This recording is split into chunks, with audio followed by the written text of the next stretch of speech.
Dedicada a Nossa Senhora de Fátima, a Catedral de Benguela foi construída como resultado de uma promessa feita em 1947. Depois da figura de Nossa Senhora de Fátima ter andado pelas ruas de Benguela, a promessa foi feita pelo governador na altura, comandante Zanatti, e por Dom Manuel Junqueira. No entanto, foi neste antigo armazém, que hoje funciona uma clínica, onde se implementou a primeira paróquia da Nossa Senhora de Fátima. Talvez os atuais proprietários não saibam, mas foi nesta residência onde funcionou o primeiro cartório da paróquia da Nossa Senhora de Fátima. Cansadíssimo, sentei-me ao lado de uma igreja, e essa igreja era um antigo armazém. Passando um tempo aquela igreja foi evoluindo. O senhor Padre Teixeira viu esse terreno onde agora está a Sé Catedral, era um lugar baldio onde jogávamos a bola. Pronto, então pensa ele a construção da Sé Catedral. Apenas 20 anos depois da promessa, a catedral começou a ser erguida e 8 anos depois começou a ser usada, concluída que estava a primeira etapa. Aos 72 anos de idade e com passos bem firmes, fomos ao encontro do Sr. Adelino Francisco. Diz ter participado na construção da Sé Catedral. Foi nesta obra aqui da Sé Catedral que pela primeira vez eu vi o andaime metálico, porque antes era só andaimes de madeira. Mas nesta obra morreram perto de 7 a 8 pessoas, que escapavam mesmo lá em cima. O mais difícil foi a montagem da parte dos ferros. Da cofragem. Ali sim. Mas depois da montagem, agora o betão foi uma coisa assim muito mais leve. O que mais trabalhou é o vibrador. Dom André Muaca, natural de Cabinda, foi o primeiro bispo nomeado para dirigir a Diocese de Benguela. Mas as elites brancas de Benguela de então rejeitaram o bispo negro de Cabinda. O Dom André Muaca, segundo a biografia dele, ele era órfão de pai e mãe aos 8 anos. Cresceu em Cabinda, nas missões. Depois chega padre e é nomeado pelo Papa Giovanni Paulo VI, na altura, para ser o primeiro bispo da cidade de Benguela. Pronto, mas na altura, quando estava a chegar a ordenação, a cidade de Benguela rejeita o bispo negro. Nós não queremos este bispo negro. Rejeitaram este bispo. Mas como o dia da consagração estava preste, o arcebispo de Luanda, que era a entidade máxima naquela altura em Angola, pronto, viu-se abraço. Como fazer? Benguela não aceita este bispo. Pronto, tinha que o colocar como bispo auxiliar de Luanda. E Benguela fica sem bispo. A segunda nomeação foi para Dom Amaral dos Santos, um bispo mestiço e com raízes locais. Foi aceite e aplaudido.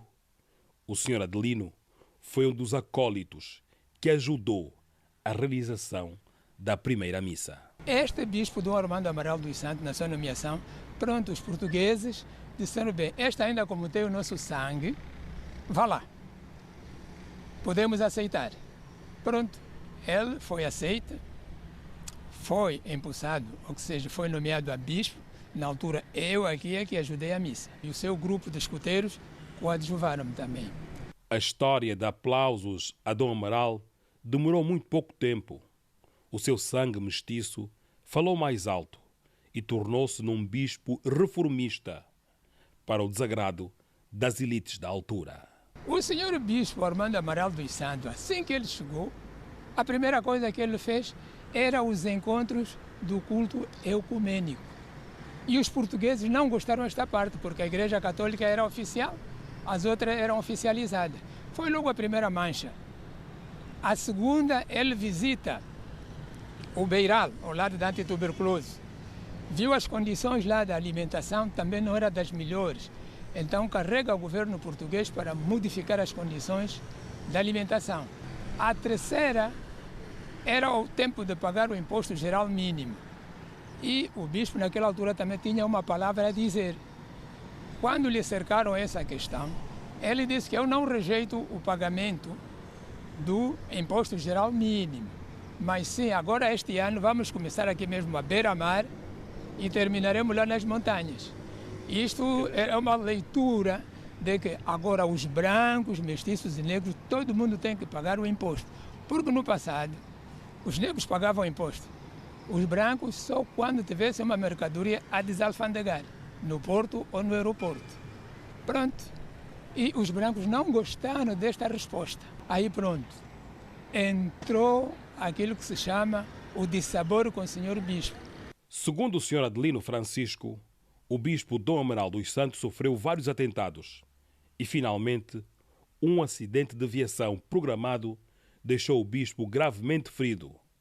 O cenário foi tão bem montado que no hospital do Lubito foi negligenciado o atendimento médico ao bispo. O bispo, quer dizer, não ia mais a favor dos desfavorecidos do que a classe a classe dominante. É aí onde resulta a morte dele. Eles prepararam a tal dita situação de o matar. Então, de que maneira? Nas visitas pastorais, aí sim, ele tinha ido para Bocó e o Monte Belo. Fez o trabalho lá no Monte Belo. No seu regresso, já tinha um sujeito que trabalhava na Câmara Municipal de Benguela, que já estava preparado para o embate. Aquilo foi uma colisão mesmo para o arrumar. O bispo era num domingo, se a memória não me falha, assim à tardinha. Depois do acidente, é evacuado para o Lubito, no hospital. Mas como era uma atividade já secreta, uma cabala já bem montada, lá também desleixaram-se, o bispo acaba por morrer. O cabrito morreu, o capim agora vai crescer. Esta é uma frase que o senhor Adelino guarda desde os 15 anos na sua mente. E eu digo, afirmo isso porque a mãe do senhor bispo, mesmo diante do altar, na hora da missa, do corpo presente, ele disse mesmo assim: mataram meu filho, mas esperam só. E eu, na altura, quando saí do altar para vir aqui fora acender o turíbulo, para colocar o incenso, encontrei um grupo de senhores aqui na varanda. Diziam eles assim: o cabrito morreu, o capim agora vai crescer. Eram logo duas frases que estão na minha mente desde os meus 15 anos até hoje. Os tempos passaram e as mentalidades mudaram. O racismo evidenciado naquela altura ficou completamente desmoronado com a chegada a Benguela de Dom Oscar Braga. Foram 32 anos de um consulado que ficou marcado pela completa unificação.